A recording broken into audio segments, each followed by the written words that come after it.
Hello guys, dito tayo nag-testing kanina. Dito tayo makakuha ng right elevation, kaya di akit yung tubig natin. So more than 3 hours try para mag-prove kung how worth is our ramp pump. But unfortunately nagka-problema. So dito tayo, last option na lang to. So iniwan ako na yung creek dito, yung ilog dito. Dito tayo sa maliit na parang kanal. Okay, dito tayo. Yun, nakikita nyo doon. Nagka-problema yung P-pipes natin. HDPE yung nagka-bulbuhol. AUP. So last option na to. Ito na yung ginagawa ko para lang may progress sa ginagawa kong ramp pump. Actually matagal na to, hindi ko matising-testing ngayon pa lang. So far gumagana naman, kaso lang this is not the really I want to be, kasi gusto ko sa ilog dapat. Pero ganun pa man, ito gumagana naman siya. So titingnan natin kung kayang iluwal niya hanggang doon sa ibabaw ng dike na yan. So approximately mga 8 meters ang akatin natin kung kaya niya. So ganun pa man ito.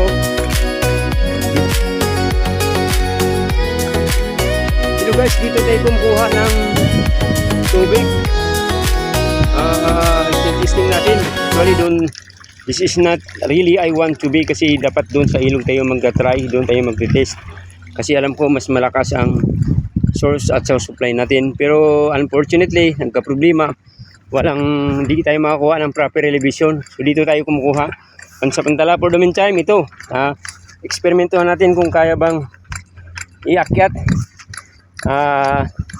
yung tubig uphill.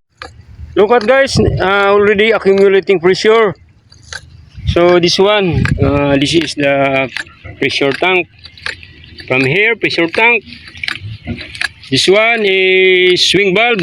This one is check valve and serve as twist valve. And two gate valve, 1 and 1/4. Then converted it into number 2 PVC drive pipe. So that's why I'm installing a number 2 ball valve.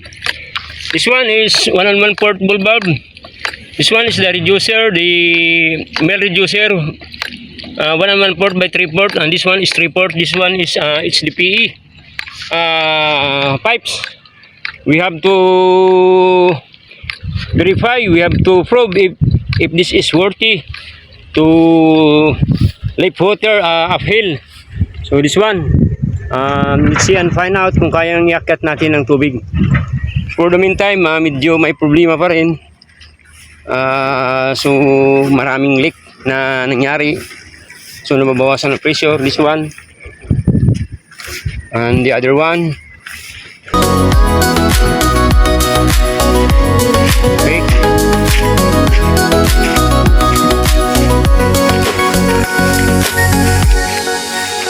This one. So try natin kung kayang mag-accumulate ng enough power, enough pressure to lift the water up. So nandito tayo sa dike. This dike is approximately 7 meters. If I'm not mistaken, mga 7 meters. Di naman kaya, at least we try.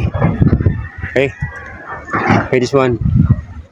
We have to stick downward. On the other side, you can see the river. Okay. So since nag-function ang ating check valve, bubuksan na po natin ang ating gate valve. Okay, dandan lang para di mamatay. Okay, para di mahirapan. Kasi once you full mo yung maubusan ng pressure dito. Ito yung pressure tank natin. So approximately mga 2 feet something. 2 feet pressure tank made of PVC number 2. So let's see and find out kung kaya nating ma-probe kung kaya ba niyang akyatin yung dike na yon. Nandun yung dulo ng hose natin, yung arteries natin.